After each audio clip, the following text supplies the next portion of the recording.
welcome to a third chapter of file concept. Here we will discuss file directories. As we know that we store the file in secondary storage. If we are storing any of the file, then we will store that file in some of directory, in any one of the directory.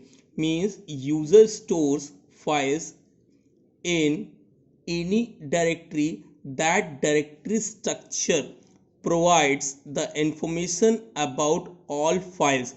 Likewise, there is a folder where we store all the files. That folder is directory.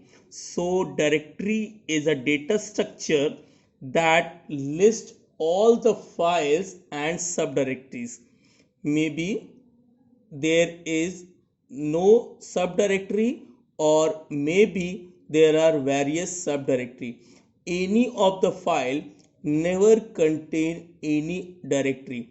No data is recorded in directory.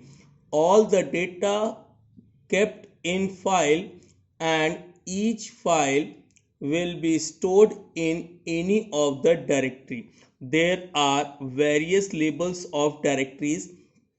First one is single label directory. Single label directory is a simple directory. There are no subdirectories.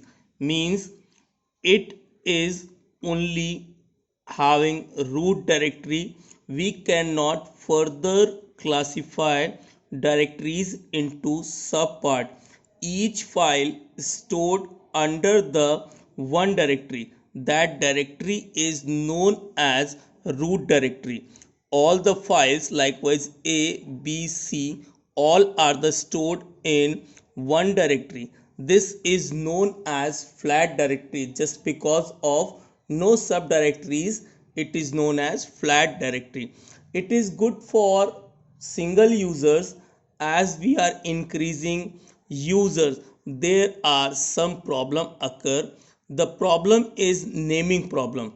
If you are saving your file by any of the name, and then other user cannot save that file with the same name. If I, Rahul Gupta, store any file fcfs.c there, then no other one can store fcfs.c same file in that system, because all the files are connected with same directory. This problem is reduced in hierarchical label structure of directory. So we will move to hierarchical label structure of directory.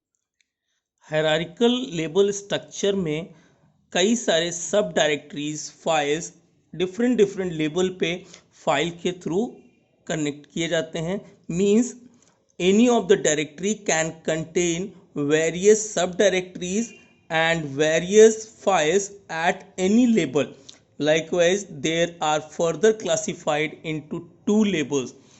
Like one is two label directory. Here root directory means master directory is known as, like here we are considering computer system as a master directory.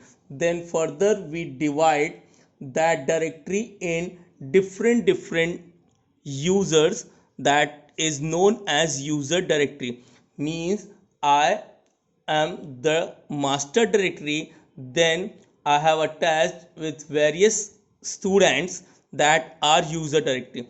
If you are considering any system kept in computer lab, then there is master directory. Then you all create one folder of your name, that is user directory. Now you can store same name file in same computer. Means CS2B का candidate भी FCFS.C अपने में store कर सकता है, and IT2 का बंदा भी अपने में FCFS.C स्टोर कर सकता है.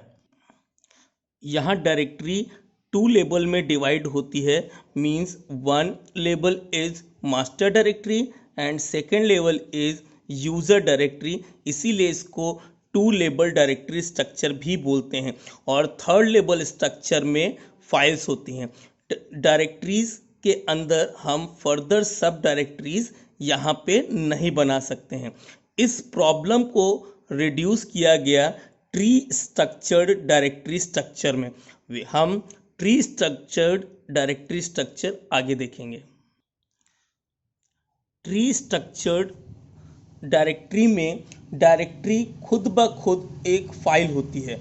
मतलब किसी भी डायरेक्टरी में किसी भी लेबल पे हम कोई भी सब डायरेक्टरी क्रिएट कर सकते हैं और उस सब डायरेक्टरी के अंदर भी हम सब डायरेक्टरी बना सकते हैं।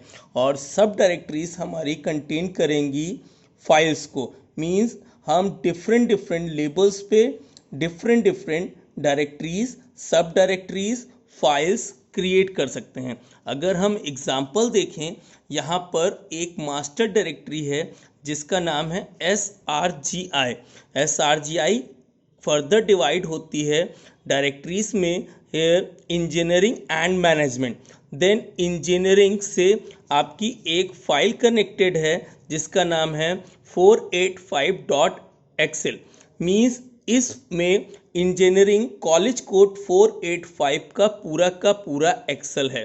फर्दर यहाँ पे हमने सब डायरेक्टरीज बनाई CS, IT, EC, EN, mechanical, civil. That mean जो भी आपकी इंजीनियरिंग ब्रांचेस हैं उन सब के अलग अलग आप फोल्डर्स मीन्स सब डायरेक्टरीज क्रिएट कर सकते हैं। देन उन सब डायरेक्टरीज के अंदर डिफरेंट डिफरेंट फाइल्स आप बना सकते हैं, जैसे first year .xl, second year .doc, third year, fourth year. इसी तरीके से मैंने मैनेजमेंट को डिवाइड किया 666.xl। मीन्स यहाँ पे पूरा एक कंप्लीट एक्सेल बना दिया जो फाइल है। And further MBA and IMBA को डिवाइड किया।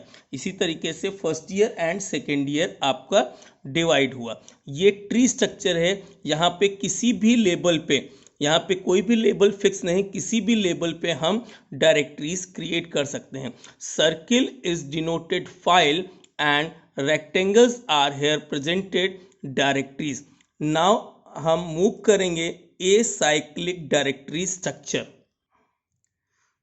ट्री स्ट्रक्चर और टू लेबल स्ट्रक्चर में एक प्रॉब्लम थी फाइल शेयरिंग की। उस फाइल शेयरिंग प्रॉब्लम को एसाइक्लिक ग्राफ डायरेक्टरी से रिड्यूस किया गया। यहाँ पे डिफरेंट डिफरेंट डायरेक्टरीज के बीच में फाइल शेयरिंग फैसिलिटी भी प्रोवाइड कराई गई।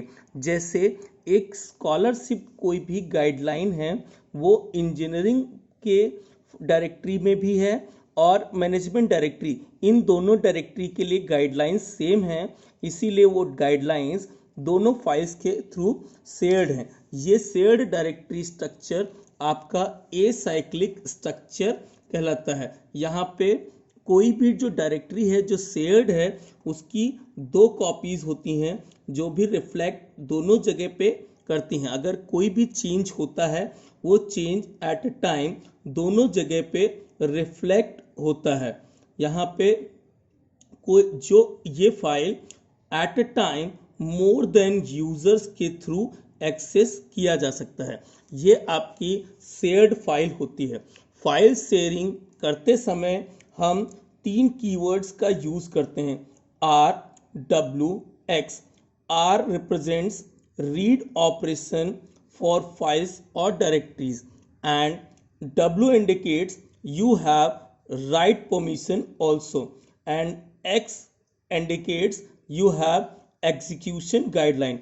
As we transfer the file from one network to another, these properties become changed and you have to set once again. So hopefully आपको डायरेक्टरी स्ट्रक्चर भी clear हुआ होगा। Simple structure, to लेबल structure, tree label structure and acyclic